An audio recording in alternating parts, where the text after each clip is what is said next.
the best gift that you can get someone in your life who is a coffee lover, and really if you love the person, you should be buying it for them, is a La Marzocco. So this is, I'm talking about a mini or a micra, $6 to $8 grand. If there's someone that you really love in your life, you should be buying them a La Marzocco. It shouldn't even be a question. So I asked you to come up with something a little tasty for us to share here. And we came up with a hot drink, a cold drink, and a dessert.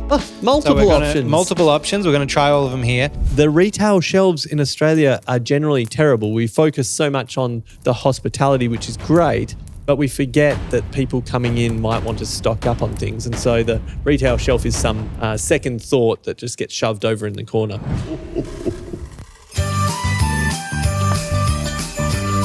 Here we go. I've got my little grub list up. Bobble hat going. Ho, ho, ho, ho, ho. Welcome back. Oh, we've got an echo going on the sound here. Oh, no, I thought that was an echo of me. It's a soundboard. Welcome back to the show. I'm Rohan Cooke. I dress up in a big red outfit every year, and I bring gifts of beans down people's chimneys. And I'm Ben Bicknell, and I guess maybe I dress up as like the Grinch and judge people's coffee. Oh, yeah, the Grinch of coffee judging. And together we are It's Just Coffee! Or, as it should be called this episode, It's Just Christmas!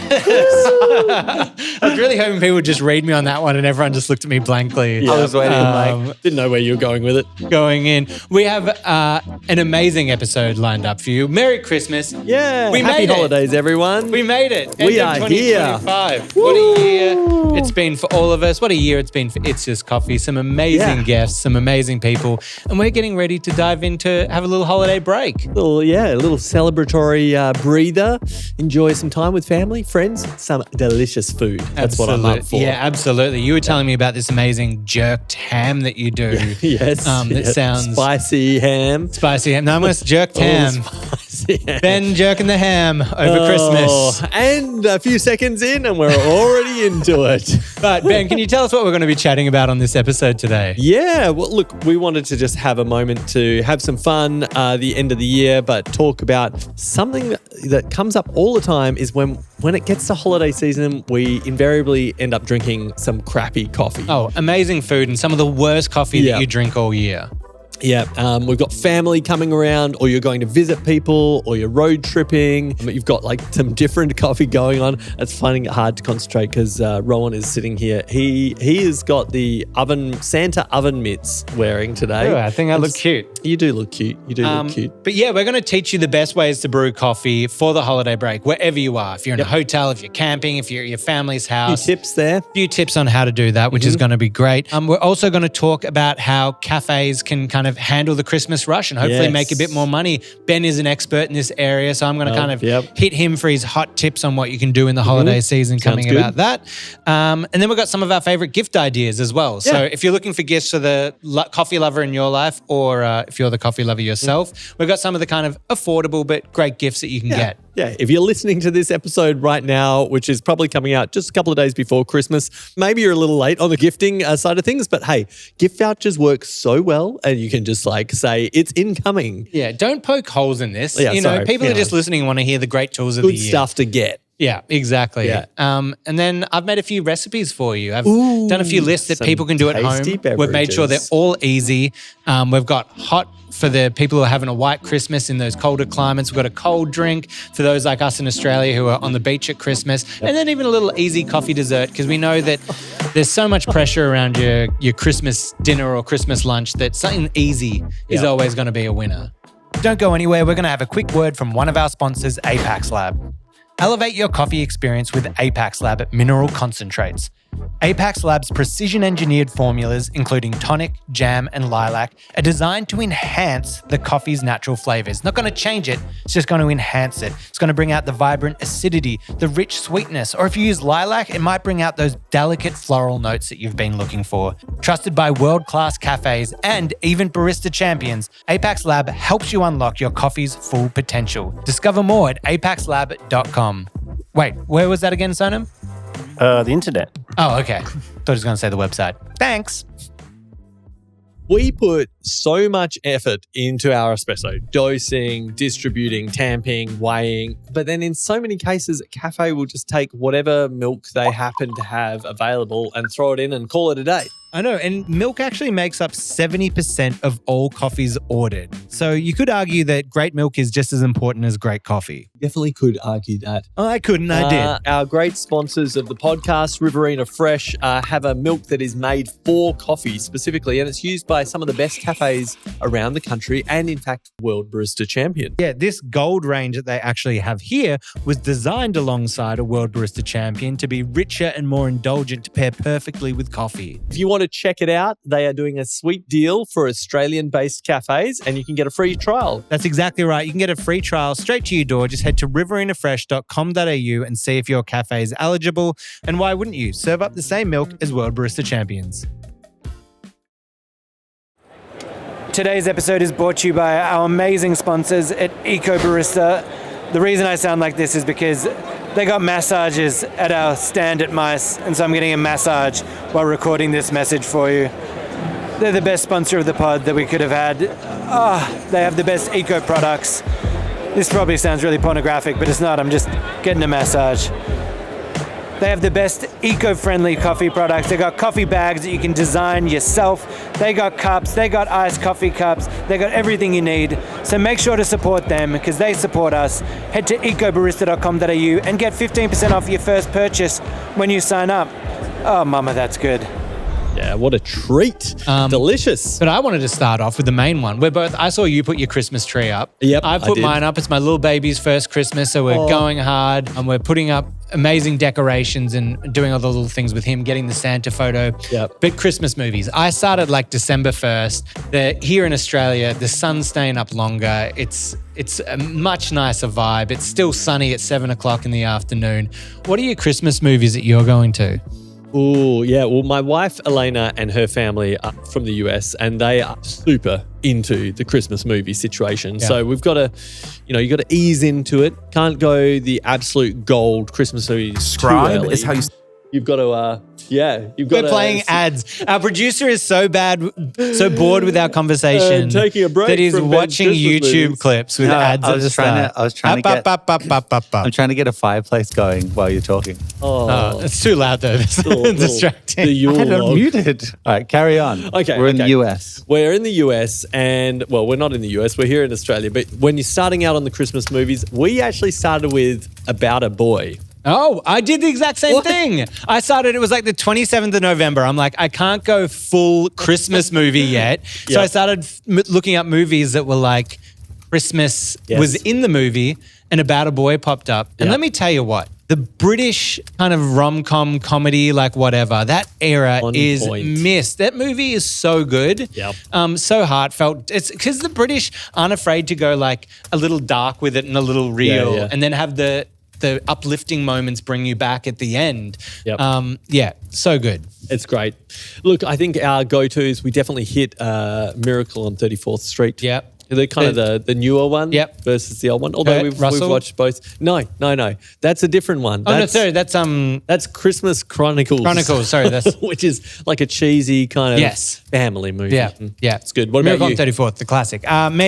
We go The Holiday. Like a bit of The Holiday. Great. I love that. New edition. Kate Winslet in that. Amazing. Again, British mixing with like that old Hollywood producer. Beautiful. Yep. I have nostalgia of like classic Home Alone and the Santa Claus, Tim Allen. Yes. Unbelievable. Yes. Watching him as a kid turn into Santa Claus after putting on the jacket. Oh, what a time. I absolutely loved it.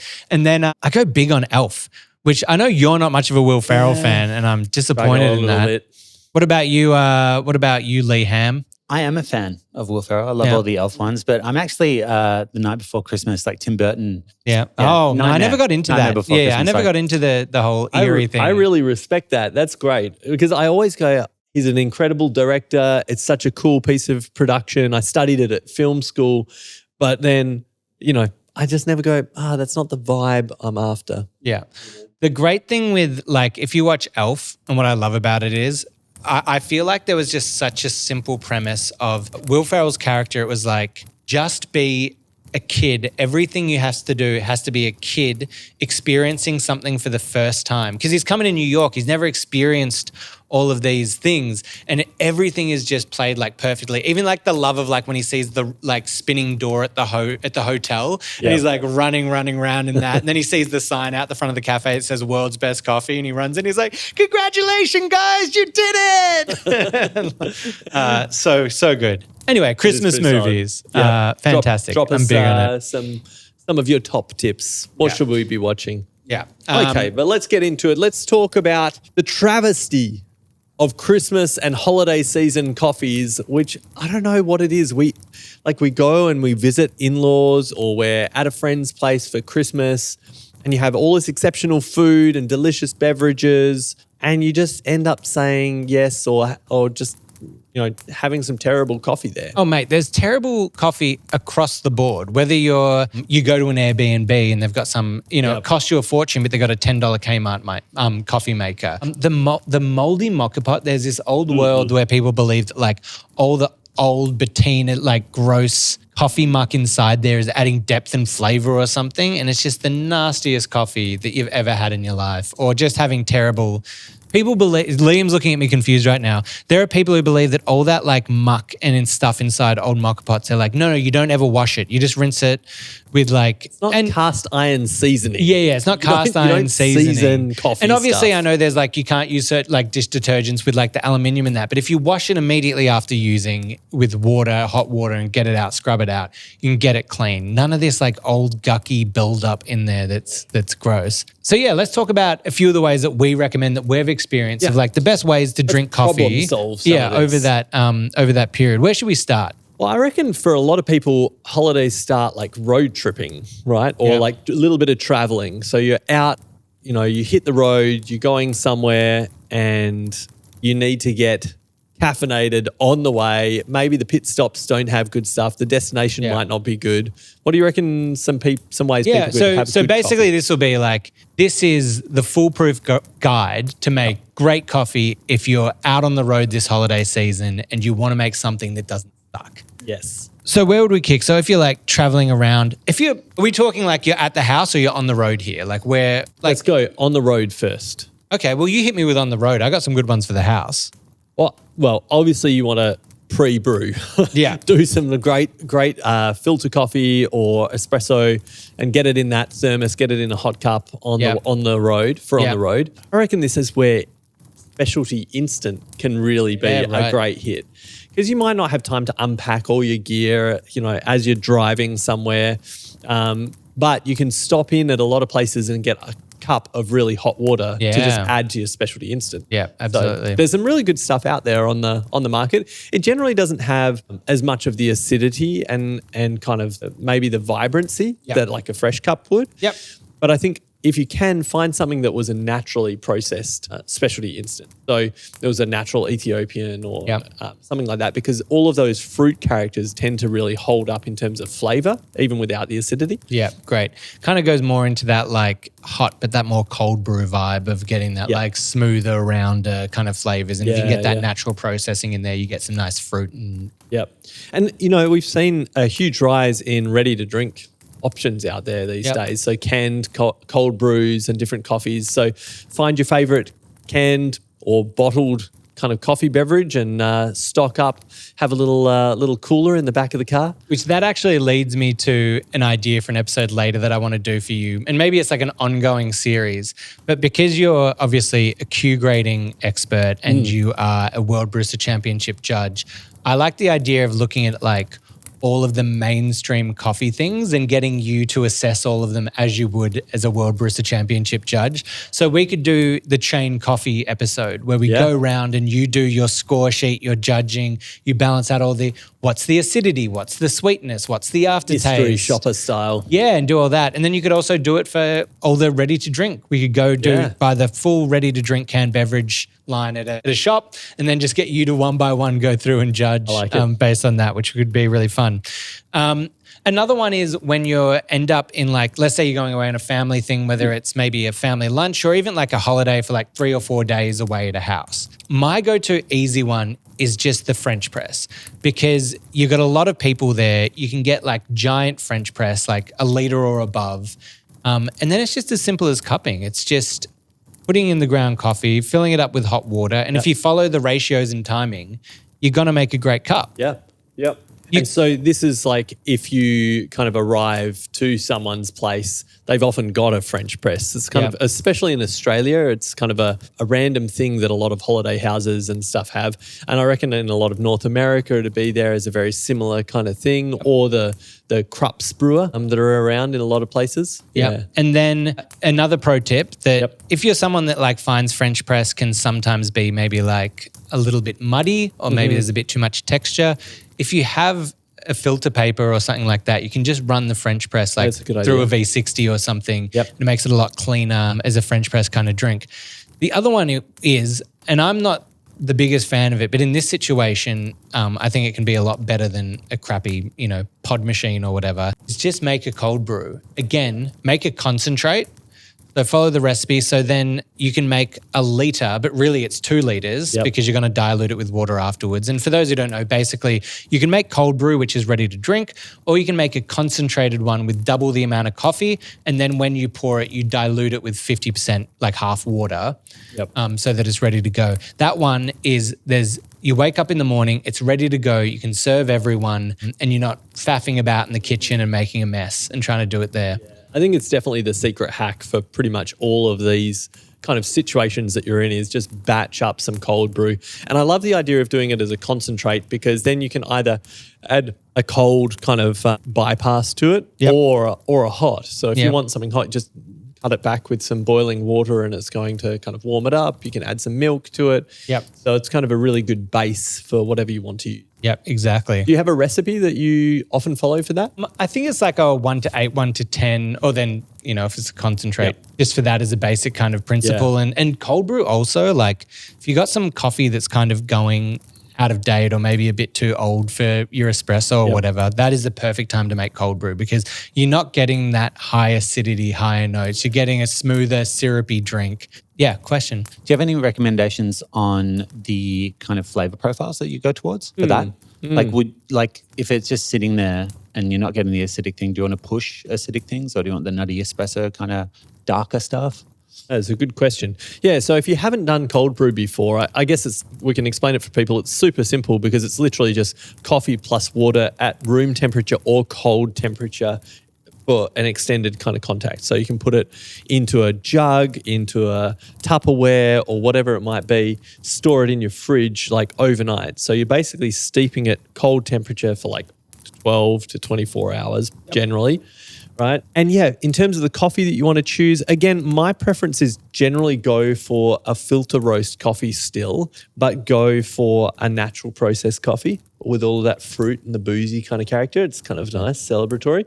But if you really like something, a little bit safer, like if you're going to be serving it out to a whole heap of family and friends who might not be super into their coffee stuff, then going just a washed Central American or like a Colombian coffee, get that really toasted nut characteristics. Maybe going an espresso roast. You could kind of go for that. I do it with our signature, which is like Brazilian espresso roast. And it's you're not getting any of the bitterness, any of the harshness. It's just a smooth, rich, syrupy kind of drink. Yeah, cool. So you can basically steep it that way.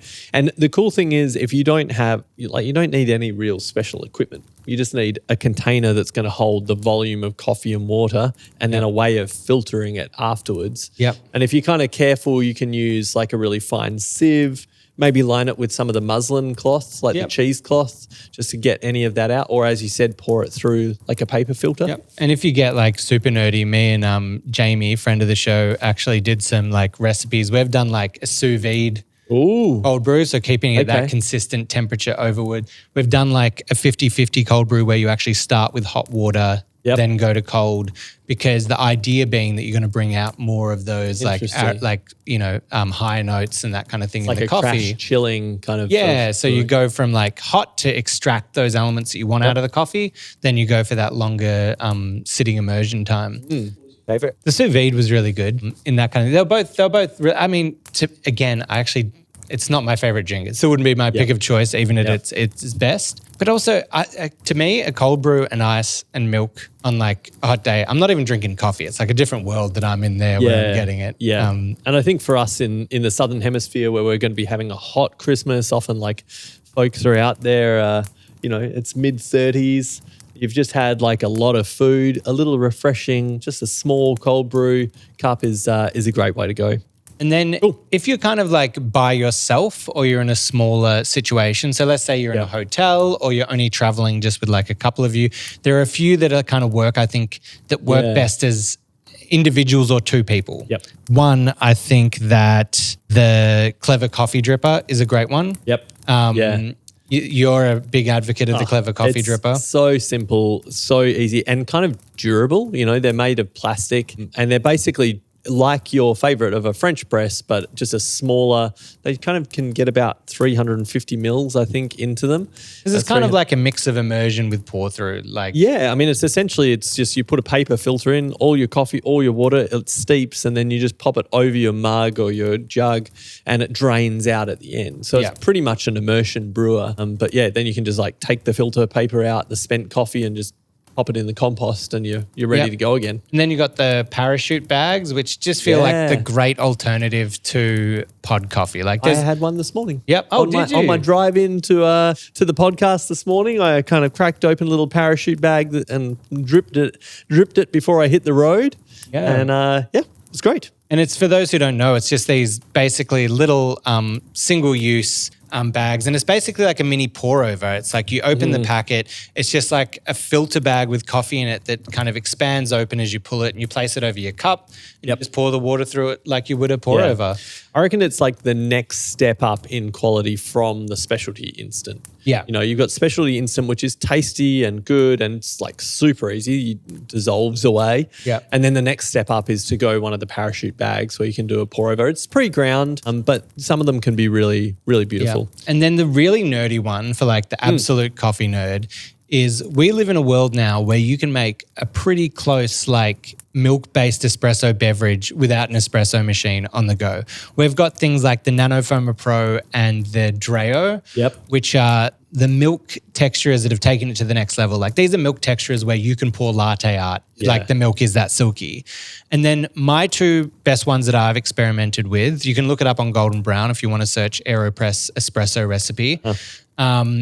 You can make a really like concentrated AeroPress shot that works really well when paired with milk. You can even look at having those like little attachments, those the pressurized, little pressurized attachments for the AeroPress. So that's like having a double-walled basket on an espresso machine. It's just going to build up pressure when you're making the AeroPress. And you could also do a mocha pot. You can also do a modified mocha pot recipe, try to like, go a little finer, extract it. It's going to be like more concentrated. And that's a great way to do it as well. There are some options. I think there's even if you're out camping, there's some of those like the Wakako espresso kind of setups. Yeah, they're if so you good. Like, just have to have espresso when you're out on the road, like you can get a pretty decent kind of result out of some of those. One that I've seen that's interesting is I think it's called like the Gojo straw or something. Have you seen this? No. So basically it's for like the person who's really camping, traveling light, but wants good coffee. You just put your ground coffee into your cup, pour the water in, leave the grounds in there, and this straw is a filtration thing itself. So as you drink it, it doesn't allow you to get any of the chunks of the coffee, but you're just drinking it. Like, obviously this leads to things like sitting in there, extraction times, all that. But you can take fresh coffee, a little hand grinder, and this straw, and you can make really good coffee. That's kind of cool. And of course, just the AeroPress, hotel, camping, whatever, the AeroPress is so easy because you don't need a gooseneck kettle. You don't need whatever. It's coffee in, dump in your water with a kettle, and then just wait and plunge. Yeah.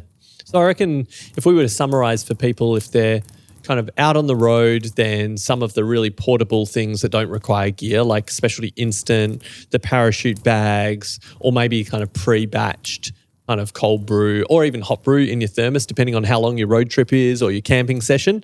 If you're landing somewhere and kind of serving out a whole heap of coffee to friends and family, or you just want to make sure you've got some good coffee to drink at the end of it, the cold brew concentrate can be really easy. Just turn up with a couple of jugs of cold brew concentrate and you'll probably be everyone's best friend, the favorite nephew or niece, you know. And then we've got You could also take along some batch brew.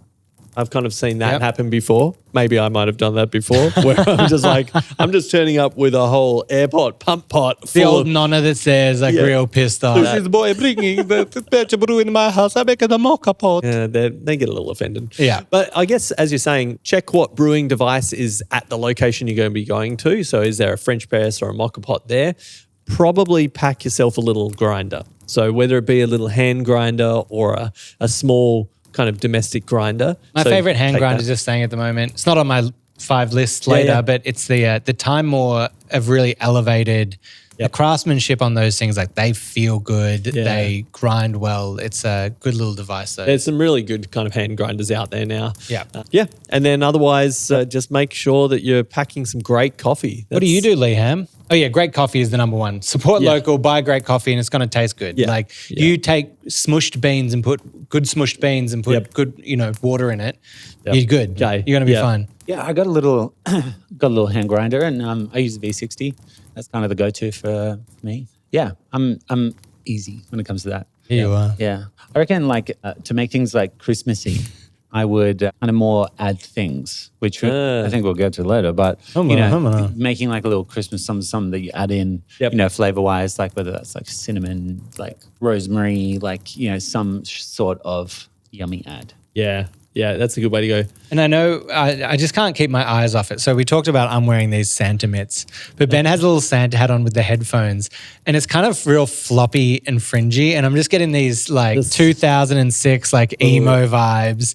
When I was a young boy, my father took Ben into the city to get a pour over. Sweet, it's the new theme song. But it's just coffee. I think this one actually has lights on it. I'm wearing a little Christmas hat.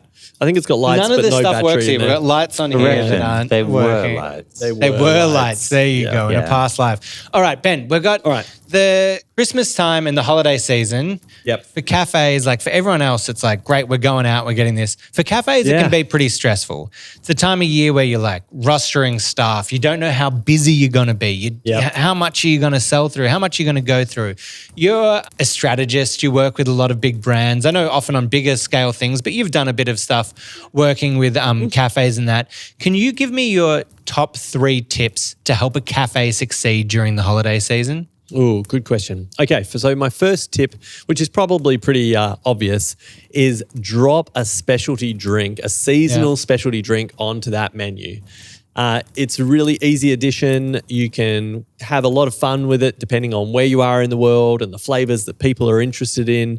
But it's just the end of the year is a cool moment to try out something new and entertain people. And people want to experiment at that time of year. It's a time of year where they're going to get something a little different. Yeah. And the signature drink or even signature little desserts or whatever that can kind of pair with it, they're shareable. Make something that people want to talk about, because this is an opportunity for your cafe for the end of the year to not only have new customers come in the door, but make a long-lasting impression and have long-lasting customers that are going to come back again, and again. Yeah, and there's classic flavors that you can look at that a lot of people are using, gingerbread and spices and things in particular parts of the world. But really, I think it's about have some fun, do something that kind of has an interesting story to it or an idea to it. It doesn't have to be just the same tick boxes, but if you just serve out we just created a thing and just added a splash of syrup into it, it's not going to have the same spirit of the holidays. Does it have a personal story based on your nostalgic Christmas memories of maybe something that's a little different? Is it leaning on different Christmas foods that you might look at? Is it the Christmas ham latte? The Christmas ham latte. That goes off the basis of, of the glaze, of the cloves, of sweetness. You could add in some smoked salt to give that kind of smoky, hammy feel. So you're making something that is nostalgic of ham without being savory or over the top, There's just different ways that you can kind of approach it and be a bit more creative with it. It's just something that's a little celebratory and fun, right? And I think that's the key. And so obviously it's a great opportunity for exposure, as you kind of mentioned, on social media. media that people can share it, and you kind of like adding some personality to your brand and kind of telling a little bit of a story. But it can also be a really great financial model. And I think this was a good thing if you go back and listen to the episode we did with Morgan Eckroth about signature beverages. That's a really great primer for this, but just make sure that you're costing it out properly in terms of ingredients and workflow, and especially the workflow. Batched signature drinks, or at least a batched core to signature drinks, is really key. Who knows how busy you'll be or how staffed up or not you'll be at particular times. So having a batch and then do a little finish with some foam or a grading of something, yeah, that's a great way to go. And I mean, maybe this is the time where you experiment with some funky coffees. Talk to your roaster. Maybe you're looking at a co-ferment or something that can lean into those Christmas flavors. Yeah. This could be the time where you're like, maybe we'll try something a little different. If you're a really hardcore specialty beverage cafe and you're wanting to launch something different, put a special something on the menu, as you said, of like an award-winning coffee or something that's really distinctive with co-fermentation. And maybe it's just a small splash of things in there. It could be something as simple as like an espresso tonic with a little bit of flavoring or something like that on there. So a seasonal drink would be my first tip. Yep. My second tip for cafes is this is the time often for presents and gifting. So get that retail shelf cranking. Right? Absolutely. I remember speaking to our friends at Rumble Coffee Roasters, and they were saying that they made some small additions of just in a cafe, the retail coffee was down the back. Yep. And there was a big, beautiful shelf, and it wasn't near the register. All they did was move that retail coffee to the front of the counter. And in the first year, they increased sales by $40,000 by just making a move of moving the coffee up to the front. All you need to sell is like 2 kilos a day extra to be making this giant leap. And then for Christmas, as you said, bring the retail coffee up at the front. Be obvious and straightforward with people, because people are in there not knowing what to get people as a Christmas gift. It's last minute. And if they can have their breakfast, come up to the counter and go, oh my God, that's a great little gift pack that I can get for someone. Look at little packs of having a brewer, the AeroPress, the papers, the hand grinder, and the coffee. There are little packs that can be put together and just make it as easy as possible for people. Yeah. And I think as well, sign it really well. So if you have the products coming front and center, it's great to have the prices and the things, but often this will be people are thinking ahead of like, who are they getting it for? So are they getting it for like an uber coffee lover, or do they want just something a little special, or is it for a novice, like the core fundamentals? And so explain it. Like if you've got a little V60 on there for sale, make sure that you explain, perfect for starting your filter coffee journey at home. Like a little sign that lets them know, that's what this is for. Perfect. I want to get that for someone, rather than just a V60 where a lot of people go, what is that? How do I use it? Yep. Do they need anything else with it? So get the retail side of things really cranking. It's funny, different parts of the world do retail so much better than Australia. But the retail shelves in Australia are generally terrible. We focus so much on the hospitality, which is great, but we forget that people coming in might want to stock up on things. And so the retail shelf is some second thought that just gets shoved over in the corner. So get that going. I've got one more kind of hot tip for cafes during this season, and that is really about managing your customer expectations and kind of, I guess, being considerate and channeling that hospitality experience in these kind of slightly unusual period of the year. You've got to be really clear with your customers. They might be a little stressed, a little bit, anxious. They're dashing around, picking up last minute presents. Just be really clear with them. When are you going to be open? If they rely on you 5 days a week for their coffee and then suddenly they swing by and your doors are shut, it's a crushing blow to their experience and to their connection with you. I don't know how easy it is to update, but the amount of like Google business hours where it's not updated, you drive all the way to like a place just for it to be shut, and you're like, come on. Yeah. I mean, checking the Instagram's always a good one, but I think cafes, be up on top of your Google Times as well. Yeah. I can't tell you how many times that's happened to me where I'm just like, like the day before Christmas or it's on Christmas Day. And obviously no one expects things to be open, but you're like, oh, I heard this place is open, and you drive by in between things because you just need that one great cup of coffee. Yep. And you just turn up and it's just an empty street. Yep. So yeah, manage expectations with your customers. Remember, they're part of your community. So put up things on social media to let them know what your opening and times and days will be, timing cutoffs for ordering things, and then make sure that, as you said, Rohan, that the Google Calendar is there. Should we move into a bit of a redundant segment of our top Christmas coffee gifts of 2025 to buy for people? Yes. It's Christmas in 2 days, but we're going to tell you what you should get the loved one in your life that loves making coffee. Oh, look, we have some sound effects. I don't know. That was really evil. I thought it was like the Undertaker is like coming I feel like up. that was a little Ebenezer Scrooge I wanted kind to of be moment. like ding, ding, ding, ding. Wait, hold on. Yeah, that was it. There we go. There we go. For Here that. we go. But this can basically be like here are 5 gifts for 2025 or 5 items that we think are affordable, helpful, and worthwhile getting or looking at if you don't already have. Exactly. And this gifting can happen at any time of the year. So, dash these recommendations. Yeah. So here's my 2025 top coffee gifts to get the coffee lover in your life. Coming in at number 1, the Subscale. It's a scale and a dosing cup all in one. The screen lights up from inside the cup, which is just so cool. Like every time I turn it on, I'm just like mesmerized by the thing. And it's totally kind of unnecessary, but it's also now like so useful when I have it, like single dosing for both filter and espresso straight into that. If I'm doing espresso, my other scale can just stay on the espresso machine underneath. Absolute game changer. Love that product. It also won 2025 New Coffee Tool of the Year. So good on them for that one. Good recommendation. Number 2, just as a different brew if you need it, the Hario Switch. So this is basically both a pour-over coffee maker and an immersion maker in one. It's a V60, so you can just use it as a regular V60, or there's a little switch that puts a little metal ball up and blocks the hole, so you can put your coffee in and then you can do more like an immersion brew, like a French press. Then you flick the switch and it pulls through.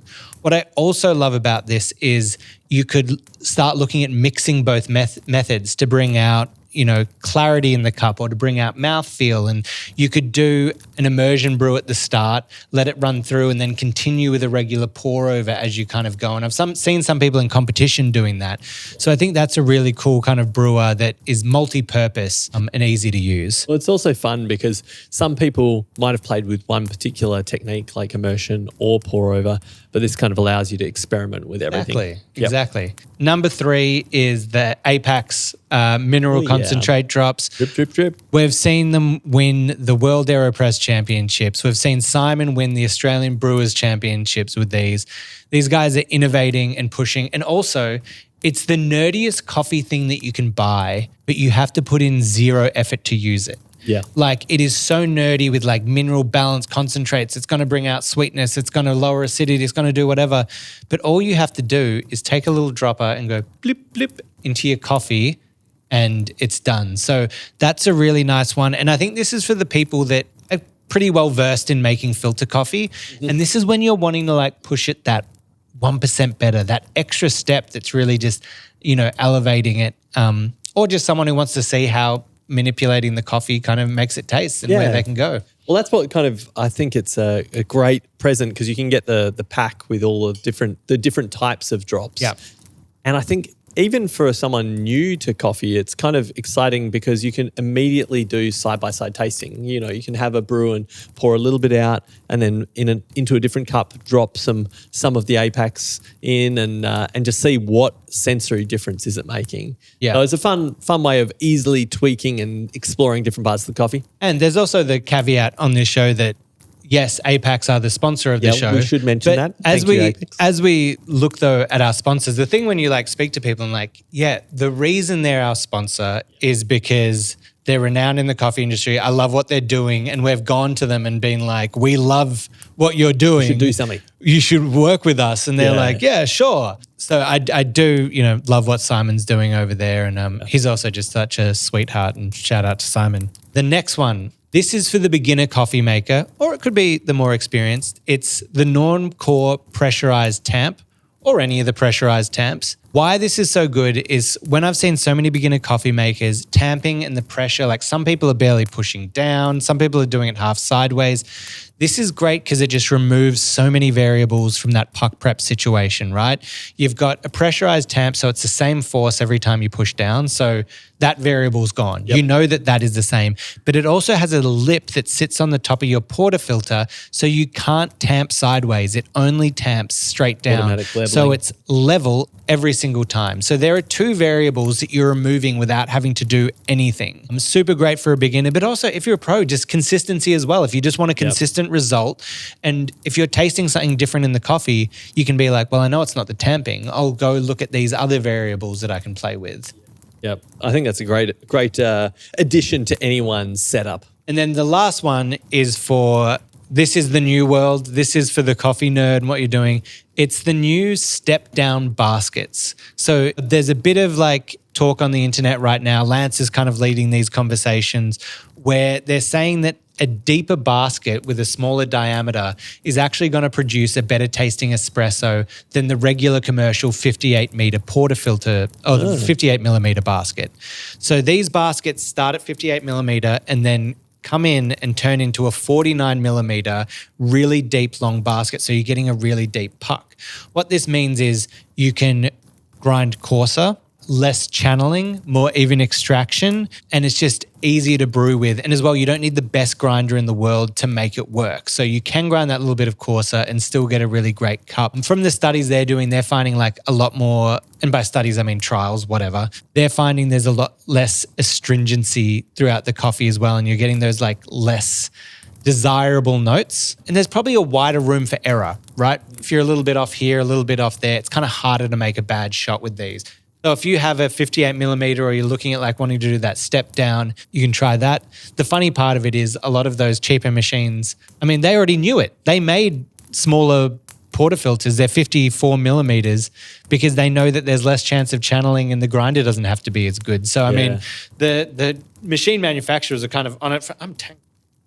Machine manufacturers were on it from the start. Help me. I'm stuck. I'm wrapped.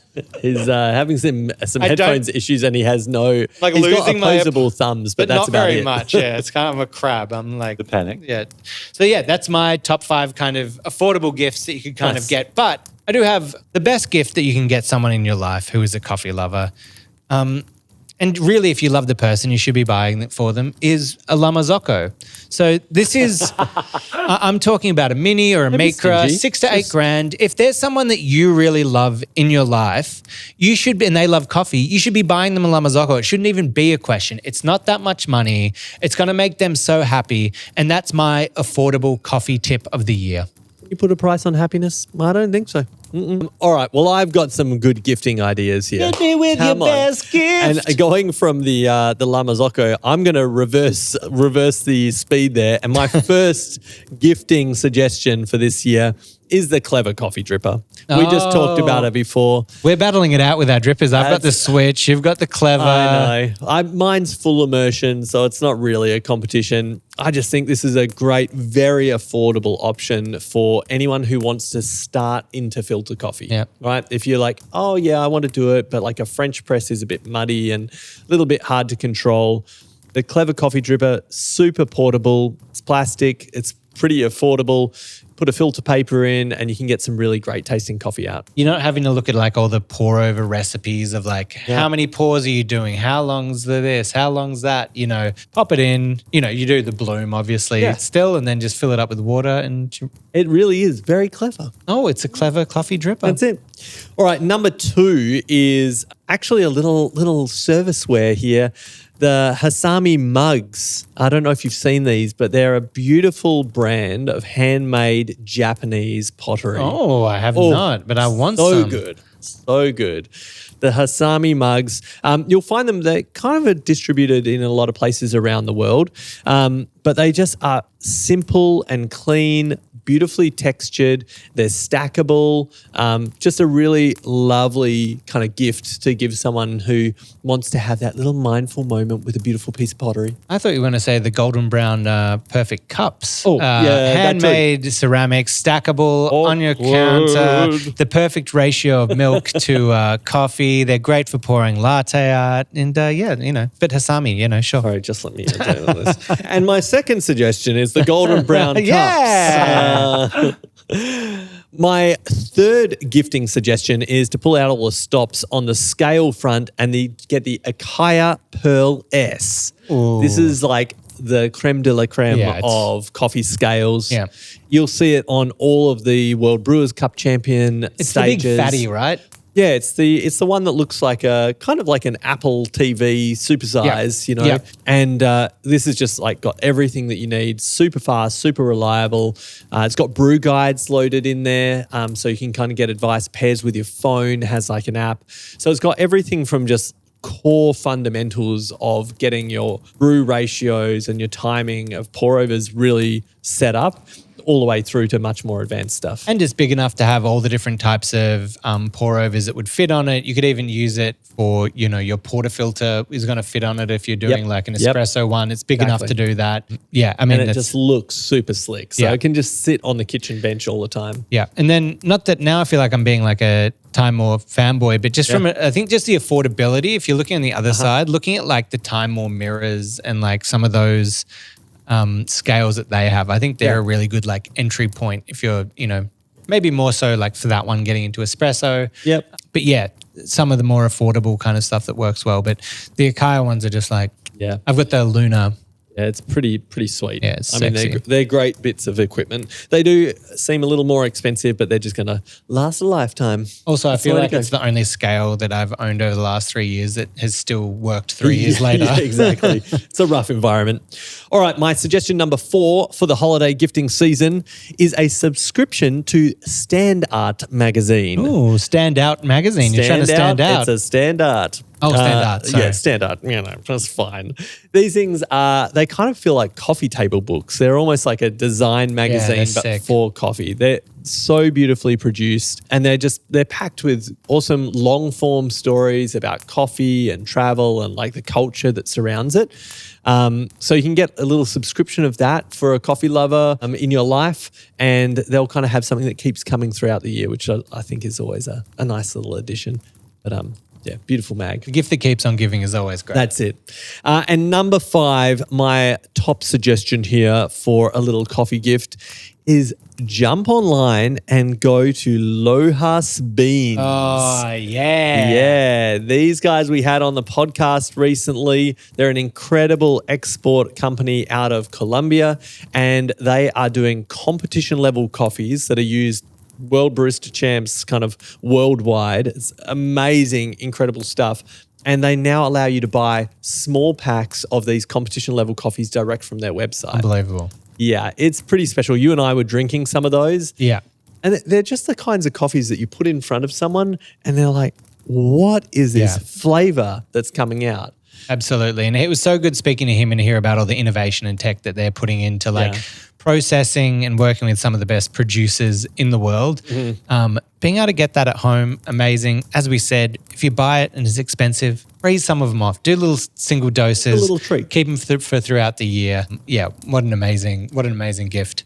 Yeah, cool. So some good options there for everyone to go and research and scope out. What have we got up next? Are we up to the part where we're making some coffees? Is that what we're up to? Yes, I asked you, Rohan, because I've watched a little bit of the Golden Brown have you socials now? there. This famous guy over here, and you are a signature drink master.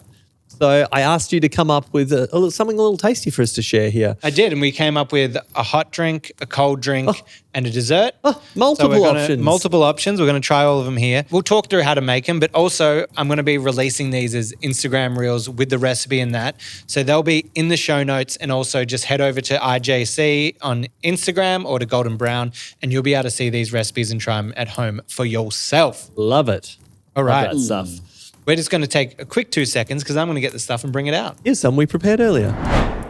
First drink I'm pouring is in a cocktail cup. So this is fancy. actually, you can steam milk with booze in it and it doesn't affect the texture. Brilliant. Simple brilliance. Okay, so he's had a base. Was it just an espresso shot in the base there? Yes, he's nodding yes. And now he's doing in this beautiful, elegant glass a little bit of steamed milk. So from the outside, it just looks like a latte. Actually, some beautiful latte out on there. Look at that guy. Woo. Okay, so now we're taking a little microplane and an orange, and we're doing a little orange zest on top of this beverage. Okay, so walk me through this, Ron. What have we got here? Look at this thing of beauty.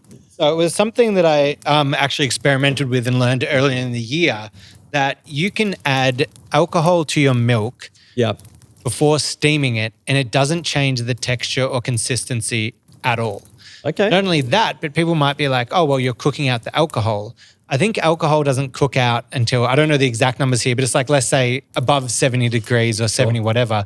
We're only steaming here to 55, 60 degrees. Just, yeah. So you're not cooking out any of the alcohol. I've added in some gingerbread syrup there for Christmassy with a little orange zest to kind of set it off. So please have a taste. Salute. This for me is like the perfect, I just picture like sitting by a campfire. Oh, like, goodness. Yeah. It's so good. How good is it? Like the texture is amazing. It feels like milky alcohol, but it's like, we're like going like super coffee. comforting. Yeah, absolutely. Can I have a little tasty wasty? No. Yes. I think the orange zest on top is really interesting because you get little flecks of that. It's a little bit bitter, which is nice because there's that sweetness underneath. But it also hits multiple sensory elements that as you lift it to your nose, you're just getting that orange straight in the nose and taking you to that kind of Christmassy vibe. Yeah, that's delicious, man. So, okay, so for people listening in at home, what have we added into that? We've had a single espresso shot, a double espresso shot. For that one, I did a double espresso shot. Yep. Then I added some gingerbread syrup to that. Then in the milk jug, I added, 180 ml of milk or however much it is. Sure. And then just a shot of spiced rum. Ooh. And then steam it how you would normally, a little Sailor Jerry's. Yeah, Liam's having a moment over there. Brother. Isn't it so good?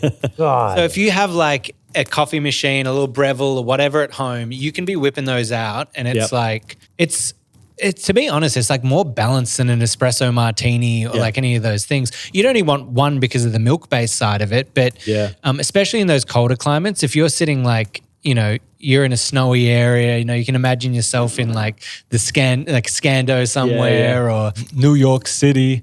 New York. Really delicious. And also just go for broke with whatever you want to add into that, because any of the boozes kind of work, any of the kind of flavors. You could go more of the cinnamony nutmeg vibe. You could do a peppermint mocha boozy thing or, something like that. And you can obviously also make some pretty good simple syrups at home and just infuse them with stuff as well, instead of like a little bit of sliced ginger in there, a little bit of maple syrup. I mean, that's a great point for people listening. Simple syrup, if you're not making them at home, stop buying them out. It's literally 1 part sugar, 1 part water, put on a stove, and then just add whatever ingredients you want. You could add a couple cinnamon sticks. You could add, a little head of ginger in there with some cinnamon as well. Anything that you want. It's really just 1 part sugar, 1 part water, and then add whatever you want in there. You bring it up to a boil, turn it down, let it like sit there and kind of infuse for 15 minutes, strain it out, and you're ready to go. That is delicious. Oh, well, Ridiculous. One for one. What Amazing. was the liquor on that? Spiced rum. Spiced rum. Yeah. Yeah. Just to we're get that nutting kind of Going. So if you're in a cold holiday season moment, or you just want the nostalgia, go for this beverage. Have you got a name for it? I just called it the Christmas coffee cocktail. Christmas coffee cocktail. I've done one in the past that we called like, it was something along the lines of like, it was based off a mudslide. So we did we called it the slippery slope. And I think that was like a mocha kind of based one with the spiced rum as well. I was actually making that with like Thurman, a cocktail friend of ours. So he had all these like really unique liqueurs and things that I didn't know what they were. And he was like, put a bit of this. It's kind of like, XYZ. Yeah, delicious. So that's the Christmas coffee cocktail. And you said you had a cold one here on the table too. So this is the one for Christmas that we're saying is easy. This is a Christmas cold brew. It is so easy. I ground up, as we said before, it's like 1 to 8 ratio to make cold brew. For a concentrate. Or no, that's for the regular. That's the for regular. ready to drink out of the bottle. If you want to do a concentrate, you go more to a 1 to 5. Yep. So 1 part coffee, 5 parts water. And then, for this one, you can kind of like mix and match, but I can tell you what I did here. I threw in like a cardamom. I threw in a couple cloves. Yep. I threw in the whole, like I zested an entire orange. The rind. Yep. Yep. Yep. The peel. The peel. Yeah, not the rind, not the Not bitter the white part. Yeah, not the Yep. white part. Yep. And then we put in some cinnamon. So that was kind of Classic- the mix classic of what flavours. going in there. You could probably throw in a little ginger. I got a little bit of spice. You want to do Allspice. that? But that's all in. I just did it in like a big mason jar, like a big jug. Yep. Coffee in, water, spices in, add the water, leave it out for 12 hours. In the fridge or room temperature? So people will say that they like room temperature better. Something again that Jamie passed on that I think is a good point. The fridge is consistent temperature. So you're getting the same result each time. Whereas if you're here, especially in Australia, it's like 30, 40 degrees one day, 19 the next. Yeah. You're not going to get a consistent result if it's sitting at those different room temperatures. So a fridge is a way to get a same consistent result every time when you're doing that. The other part is you could add in some sweetener. Yep. So we did for this one, we added just a touch of vanilla syrup, just not enough that you go, ooh, that's sweet, but enough that it balances the drink out. But you could also do that post. You could add the syrup post so people can kind of control their levels that they want to go with. Yeah. Oh, cheers. Cheers. Cheers. Merry Christmas. And we should even get, do we have that? Oh, Yeah, that's great. that's so good. And as well, if you're going that cold brews may be a little bit boring for you, like it's we were talking about with the lack of acidity, Yeah. adding all these spices and that adds that Yep. fake, well, not fake because it's real spices, but that complexity that you're kind of after. Yep. Got a really nice texture to it as well. It's kind of silky. Silky, syrupy. We're going to get Liam back on the mic. He's loving this. This is his wheel zone of like experimentation. You're right. This is delicious. When you were talking about simple syrups and stuff like that, like the sous vide came to mind as well. You can sous vide some syrups. Cooking all them, just kind of almost concentrate them. This is delicious. Is there simple syrup in this? Yeah, we added a tiny bit of vanilla syrup. Vanilla syrup. Yep. Just a touch of sweetness. Just enough where it's not like, ooh, sweet, but you're like, ooh, balanced. Love that. It adds I that love like kind of nice velvety Not too thing. much. This is delicious. Yeah, and you can see that with the concentrate like this, you could cut it a little bit because it's quite rich, quite strong. So great for us, but you could add like a little sparkling of something to it, either boozy or not. But yeah, a little bit of soda water to that could be really nice. Or Oh, yeah. Yeah. Would you Or- do tonic? yeah. Well, it already That'd be has weird. a little bit of bitterness to it, Yeah, so you right. might kind of add that. But if you also had this concentrate and brought it up to room temperature and then added steamed milk to it, you could have like a hot beverage. Yeah. You could add steamed milk into it. That's cool. I mean, even just like, you could even make it that little bit more bougie for the Christmas break and do like a little cold foamy thing or something on top. Yeah. Super fun. Well, that's delicious, mate. Nice. 2 for 2. I would say that doesn't need a thing. That is That is absolutely delicious. hitting Now- the mark. What Liam, is could you this? grab me that bottle behind there? He's just served me up a delicious looking little glass full of cream. What is this? This is a take on the crema de café, the Italian coffee cream. Okay. It was Golden Brown's most viral video ever. I think hitting 55 million views. Yeah, just a couple. just a few. Just a couple. Yep. Just, nearly getting double Australians' population. And what's in it? So this is the simple part again. Okay. I'm doing it simple for you. But just the two of Pepsi. you or whatever, Pepsi's in it. No, you just need to make it with an empty bottle. Okay. So double shot of espresso in here. Yep. Add a sweetener of your choice. For a regular one, just add some powdered sugar in your espresso, let it mix together. But not a liquid sweetener. Well, we added gingerbread liquid sweetener to this. Oh. So we did. So this one's the Christmas vibe. We've got some cinnamon on the top. All you need is the plastic bottle, double shot with your sweetener of choice, and then fill it about halfway with milk. So you're probably looking at 250 milliliter. milk. Oh, sorry, milk, cream, heavy cream. Yeah, okay. Sorry, I thought heavy that might be cream. a secret. And then close the bottle, and then you just You just shake it, and so it goes from like a sloshing to a slapping sound, as we say. Yeah. And it's just basically whipping the cream. And then you pipe it out into your cup like that. We haven't done this, but you can also then put it in the freezer to get that kind of consistency. Oh, nice. So yeah, let's give this a taste. That's great. All right, here. I'm going to have a try. Spoonful of this. So it's just... Oh, that is delicious. And what have you got? A little cinnamon on I top? did a little cinnamon on top to do that. It's so simple, so good. And if you're doing it for a bigger batch of people, just do up the ratios and just use beaters. I like put it in a bowl. beaters. Yeah, electric beaters. Mix it all up. And then you can scoop it into cups or you can put it in a piping bag. You only need a little like cup like this. Sometimes after Christmas, you need the smaller dessert as well. A little something. It's a little something to get you going. So that is so good.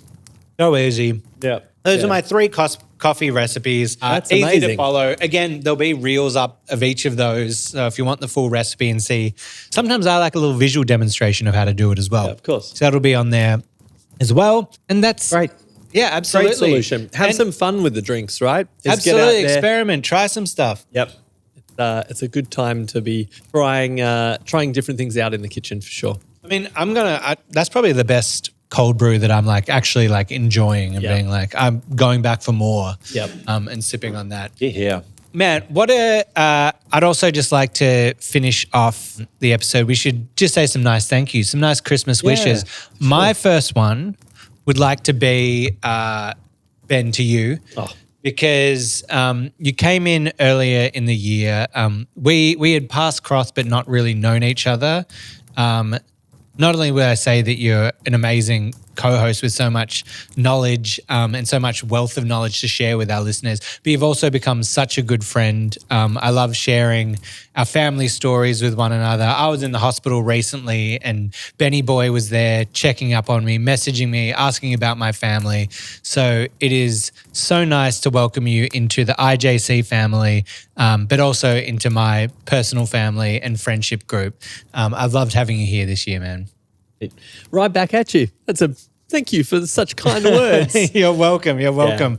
And then we should also say thank you to all of our amazing guests that we've had on. I think we've had over like 40 guests throughout the year. These are the biggest names. Such an incredible wealth of knowledge and expertise. And they've just been so generous at kind of offering up their time, often connecting from random different time zones around the world to kind of connect with us here. But I think this is kind of what I love about the coffee community is, and where it's at its best, where there's this generosity of information and perspectives. And a lot of them, the humility that was on show was great. They're always learning. They want to kind of understand and share what they've gone through with everyone else. Yeah, and honesty, beautiful stories. Because it's so recent, just looking back at the Carlos episode was just like, there was a point where I think he went off and started giving like kind of a pre-rehearsed answer. Yep. And you saw him kind of go, no. Like, let me just stop. To be honest, I didn't feel like I belonged. I didn't feel like I deserved to be on that stage. And he had this really heartfelt moment that I was like, he was so vulnerable and so open with us. Yep. And we see that from so many of our guests. So thank you for sharing your knowledge, your stories with us and with the listeners. Yeah. And thank you to the listeners. Yeah, for sure. It's been amazing. Like, as you said, I kind of joined the podcast kind of midway through this year and it's been incredible. And I definitely want to say thank you back to yourself as well, Ron. You guys had such a great thing already going here and you welcomed me on board and it's been so cool to work with you on this because it's an unusual thing when you start working with someone else and with a team of people about how is it going to click together? Are we aligned on the same page? Do we care about the same things? And I've really appreciated the levity and the bringing me back down and keeping things fun and enjoyable. And it's been such a great journey. I think those two sides are what make it great, right? Yeah. Like that you and I, like you can go on a tangent about something at origin of this and I'm like, what are we talking about now? But it's still great, but I'm like learning and asking questions or it's here. Or vice versa, the other side of like, going into the home market and some of the sillier stuff that we're looking at as well. But I think the core thing that brings us together is we both deeply love the coffee industry and are all about the future of the coffee industry and how we make it better. So that's where it all unites and comes together. Yeah, and I think that's where, thank you to all the listeners that we've had this year, the subscribers, obviously our sponsors, but, you're all making really It's Just Coffee possible. And we're doing this, honestly, for the industry. We want to kind of create something that's really valuable for people to kind of get informed about, keep enthused, but also hopefully go and throw some ideas at the wall and see what sticks, and we can make a bit of a better coffee future there. Yeah, and just it feels very humbling and very sweet when all the people kind of come up to us and yell, "It's just coffee." Yeah. Like even you were coaching the Ugandan barista competition, World Barista Championship contestant. What am I saying? The Ugandan competitor. Yes. And him and his friends were I hadn't met them yet, just run up to me and they're like, "It's just coffee," yelling it across. Yeah.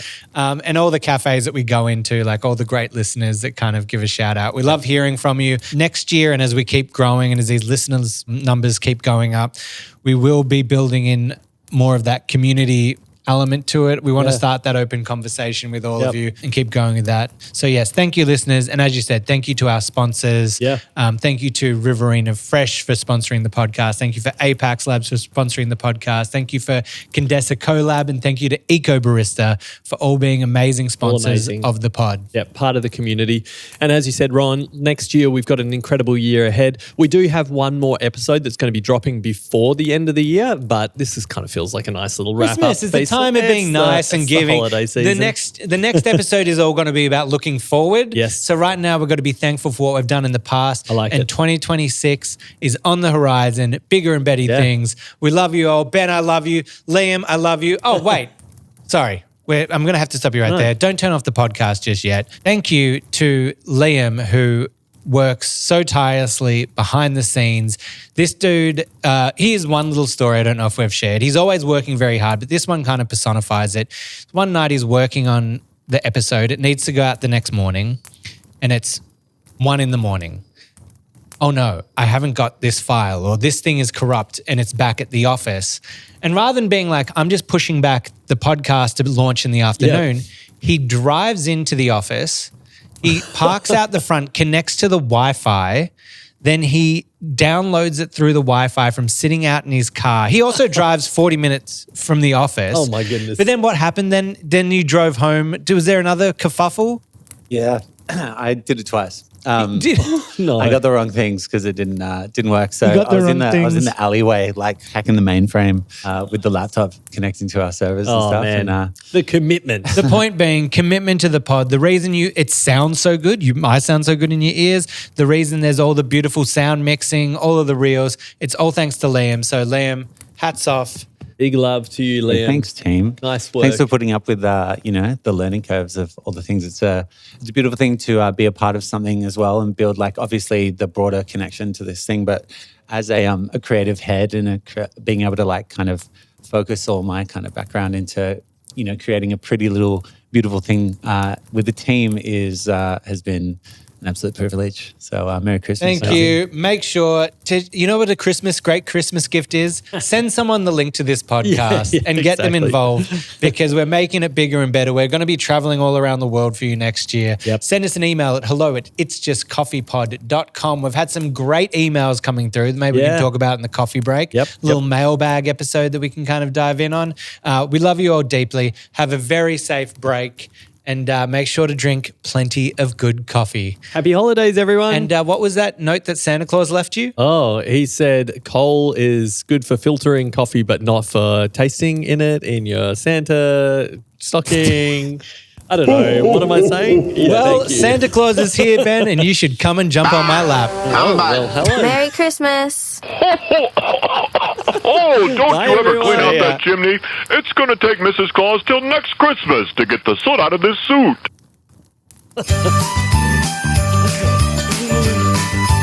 Oh, how nice. So good.